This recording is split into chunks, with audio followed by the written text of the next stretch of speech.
This election season, it was in 2016, it was in 2020. Many are accusing the mainstream media of being really tough on President Trump and going really easy on President-elect Joe Biden. And here to talk about that is the senior advisor for the Trump campaign, Lara Trump. First, welcome to Wake Up America. We appreciate you being with us. I think it's ironic that the rise of Newsmax has sort of coincided with your father-in-law's time in the Oval Office, because we are not like many of those other networks.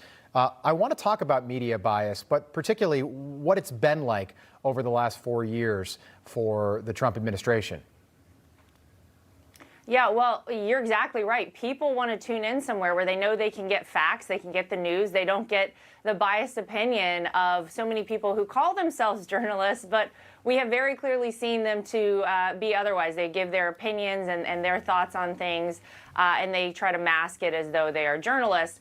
So I think people just want the facts, they want the truth, and unfortunately, under this administration, under the Trump administration, it's been very hard to find the truth out there. In fact, it's the reason we started, putting out the information ourselves, quite frankly, from the Trump campaign, because people were saying, we just don't know what's going on. The reality is, I think people have felt it, though. They have felt the positive impact of the Trump administration over the past 4 years, and they know that this president has been fighting for them despite what they might have heard out there in many mainstream outlets, as you just point out. So I think that history will reflect back very, very kindly on this president. I believe that Donald Trump will go down as the greatest president in our lifetime. And I fully believe that he will be in office for 8 long years. So, there will be more to come on that front. But it certainly, I think, has been frustrating for us in the family, people in the administration, and Americans across the board. Well, we try to be the antidote to that here on Newsmax. I think people always say, they're like, geez, are you biased? You seem like, your reporting can be biased. I think, listen, every journalist, whether they admit it or not, whether they're being honest with themselves or not, is biased. But can you be fair?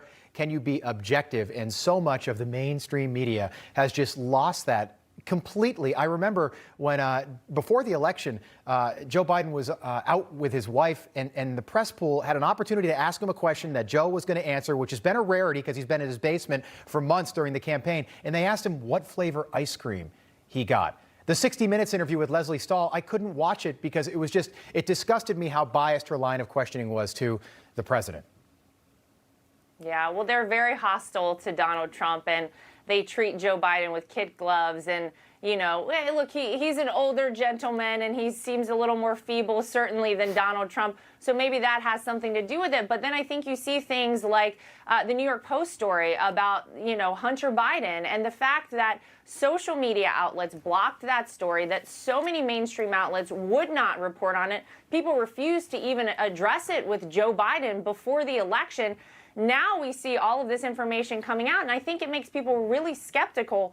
What are they receiving out there? And really, whenever we are turning to the press to get information, is it being disseminated fairly, as you just pointed out, and accurately? And I think a lot of people don't trust it anymore, and I think that is exactly why people are tuning in to Newsmax in the numbers that they are. Kudos to you guys for doing a great job. Yeah, I appreciate that. Thank you. With regard to that Hunter Biden story, that first of all, that is long from over now. You've seen networks like MSNBC and CNN finally reporting the story, but this is a story that was out there well before November 3rd, and word out there in earnest and more widely available to the American people.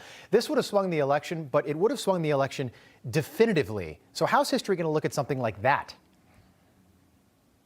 Well, look, again, like I said, I think Donald Trump will be in office for 8 years, but I do think that people are very skeptical already of this election. They do not believe that a guy like Joe Biden, who could barely scrape together a dozen people in his little circles out there on the campaign trail, and as you pointed out, a guy that hid in his basement for most of the election, could get 81 million people so inspired that they had to get out and they had to vote for him in this election. Meanwhile, Donald Trump gained 11 million more votes in 2020 than he had in 2016 because he did a great job and he actually delivered for the American people. So, look, I think that this Hunter Biden story situation is really a stain in our country's history. I think it is absolutely ridiculous that it was not allowed to be covered and it was not allowed to be even disseminated. They took down Kayleigh McEnany, the press secretary's Twitter page for posting a factual story. Right. It's outrageous. And I think it's going to kind of come to a head, and I think maybe it already has,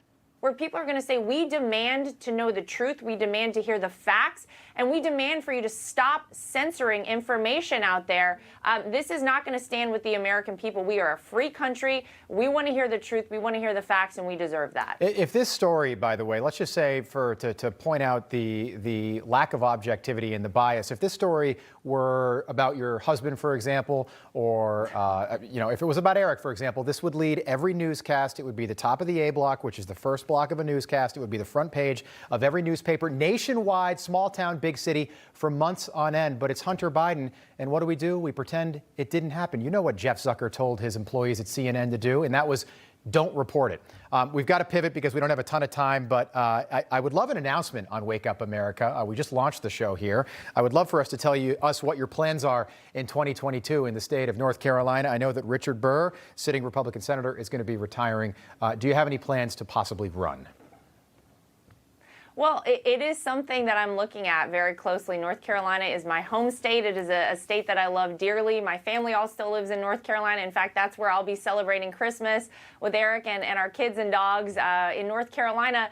I don't have any news to break, unfortunately, this morning. There's a lot to think about and a lot that goes into that. But it is something I'm seriously considering. Look, for all that they've put our whole family through, and you kind of just pointed out some of it there, what they would have done if it had been Eric or Don or Ivanka or any of us with this Hunter Biden story. Truly, I think we've all seen the really positive side of being involved in politics, although it can be very ugly.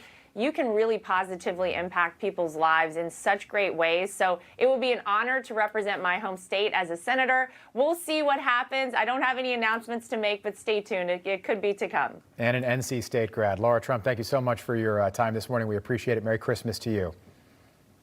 Thank you. Merry Christmas. You just watched Newsmax TV, America's fastest growing cable news channel, now in more than 70 million homes. You can get Newsmax TV on your cable system or check your cable guide. And if your system doesn't carry Newsmax, call them, tell them you want Newsmax TV, because we're real news for real people.